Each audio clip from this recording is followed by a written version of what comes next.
Paytaxtın əsas istirahət mərkəzlərindən birində isə maraqlı yeniliyə, ən azı bizim ölkə üçün maraqlı yeniliyə imza atıblar.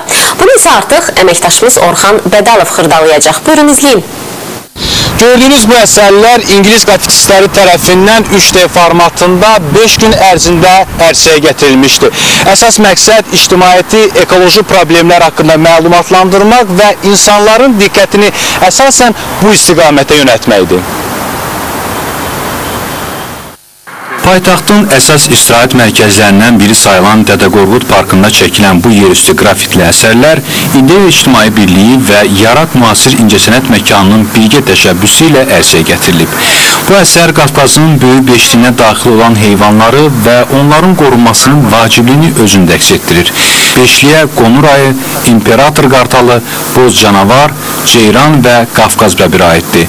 Burada xarici qonaqlarla yanaşı Azərbaycandan olan qrafitistlərin, Xəzər dənizinin ekoloji problemlərini Heydər Əliyev Fondu və İdeya İctimai Birliyinin birgə start verdiyi ağacların kəsilməsinə yox proqramını əks etdirən ədişlər də vardı.